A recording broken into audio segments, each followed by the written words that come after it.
A paz do Senhor Jesus, meus amados irmãos, eu sou o pastor X que apresenta o cafezinho e hoje nós estamos no nosso 22º Perguntas e Respostas, né? Já fizemos 21 aí atrás. Então, vamos lá, vamos começar pelas perguntas e respostas. Eu peço que você tenha paciência, meus irmãos. Existem perguntas que eu não tenho uma resposta para dar para você da maneira que eu sei, porque pode alongar demais. Eu estou procurando trabalhar em cada pergunta de uma maneira que você entenda, tá? Bom, vamos lá.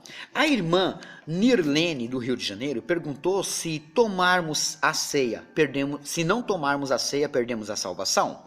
Bom, a resposta é não, mas eu vou explicar. Ela não é um meio de salvação, presta bem atenção. Não é que se você também já não quiser, aí já é errado, tá? Mas só se você não tiver possibilidade de tomar, é só isso, tá? Você tem que tomar a Santa Ceia. Só que vamos supor que aconteceu um problemaço e você não conseguiu tomar. E depois daquele dia você morre. Você não vai perder a salvação por causa daquilo. Deu para entender? Bom, então, a resposta é não, porque ela não é um meio de salvação, mas é muito importante tomarmos. Depois de aceitar Jesus, duas coisas são muito importantes para nós cristãos: o batismo nas águas e a Santa Ceia. A ceia depende de cada igreja regularmente. Por exemplo, cada igreja vai dizer quando que vão ceiar ali, tá? Não existe na Bíblia se é por mês, por ano e tal. A gente ceia todo mês para renovar. Eu creio que é o mais próximo do correto. Amém, irmã Nirlene? Bom, a irmã Maria, lá do Espírito Santo, perguntou: o que é princípios? Bom, eles fizeram uma pergunta para ela e ela me perguntou, né? Princípios é a causa, é o rudimento ou verdade, tá? É causa, rudimento ou verdade absoluta. As mulheres e os homens de hoje não devem seguir o padrão do mundo, né? De hoje, você tem que seguir o que a Bíblia fala, mesmo que pareça antiga. Aquilo é princípio, tá? E assim os princípios bíblicos, a gente tem que sempre seguir. Vamos ler aqui um versículo em Deuteronômio, vamos lá? Capítulo 22, verso 8. Quando edificares uma casa nova, farás o teu telhado um parapeito, para que não ponhas culpa de sangue na tua casa, se alguém de alguma maneira cair dela. Olha só, lá no passado já falava que quando você fazer uma casa, lá em cima, quando você fazer uma laje, você vai colocar um murinho, tá? É como se fosse um murinho, o parapeito aqui é um murinho. Para quê? Para que ninguém caia dali. A maioria das pessoas não fazem, então a pessoa vai andar ali, de repente descuidada, cai e morre. A Bíblia já não dizia?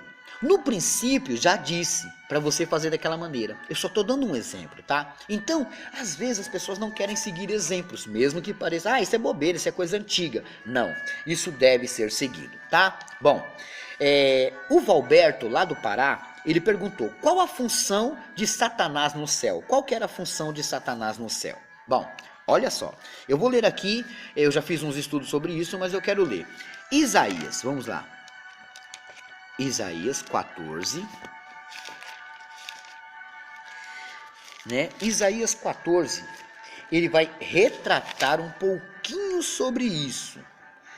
Deixa eu só achar aqui para me mostrar para você. Ó, vamos a partir do versículo 12. Isaías 14, 12. Ó. Como caíste do céu, ó estrela da manhã, filha da alva, como foste lançado por terra, tu que debilitavas nações.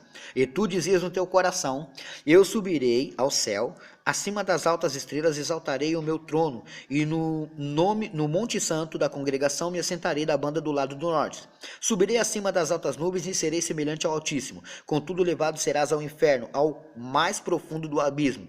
Os que te virem te contemplarão, considerar-te-ão e dirão: e este é o varão que fazia estremecer a terra e que fazia tremer os reinos. Quer dizer, ele tinha um tipo de autoridade, né? Ele tinha um tipo de autoridade, tá? Presta bem atenção. Ele tinha um tipo de autoridade. E com essa autoridade ele mandava, ele dava ordens. Agora vamos para Ezequiel 28. Olha só. Ezequiel 28, 14. Olha o que diz: tu eras querubim ungido. O que significa ungido? Separado. Então, ele era um querubim separado. De todos os querubins, ele pode ter sido separado. Para quê? Para proteger e te estabelecer no Monte Santo de Deus. Lembra lá em Isaías que ele queria estar lá no Monte de Santo? Lá no Monte Santo? Então, ele queria ser rei lá. Ele queria comandar, ele queria ter trono. Deus deu autoridade a ele, ele se ensoberbeceu demais. Mas, o que ele era? Um querubim ungido para proteger. tá? Não é porque quando ele andava o som saía dele que ele era músico, tá bom? Nós não temos uma clareza nos textos dizendo que ele era um regente. Não, ele era um querubim ungido para proteger. Proteger o quê? Não sei, Deus vai mostrar para você no último dia. Mas ele era um querubim ungido. Amém? Bom, a irmã Célia de Alagoas perguntou por que a letra mata e o espírito vivifica. Esse versículo, né, ela perguntou, está lá em 2 Coríntios 3,6. A letra mata e o espírito vivifica, ela diz sobre a lei, tá? Irmã Célia, a letra que está falando aqui é a lei. Todos aqueles que ainda vivem seguindo a lei. Por exemplo, existe a lei e a graça. Nós estamos na graça. Deu para entender? Não é que estamos renegando a lei de Deus. Pela graça, a lei de Deus agora está em nós, em dois. Amar a Deus de todo o seu coração e ao teu próximo como a ti mesmo. Cumprindo esses dois, cumpriu toda a lei. Cumprindo esses dois, cumpriu toda a lei. Eu vou repetir porque tem gente que vai vir para cima.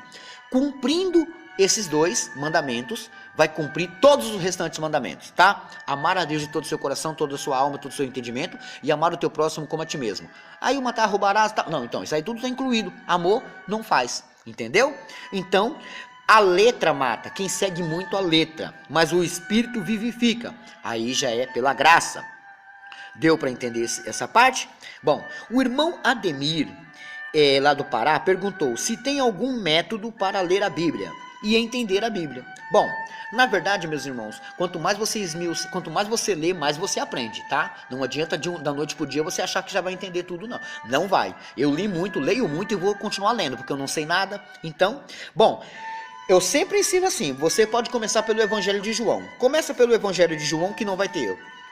Tá na dúvida? Pergunta para mim. Mas começa pelo Evangelho de João. Você vai ver que rapidamente você vai começar a manusear a Bíblia e entender muita coisa. Amém? Bom, eu fico por aqui. Deus abençoe a vocês e fiquem todos na paz do Senhor Jesus.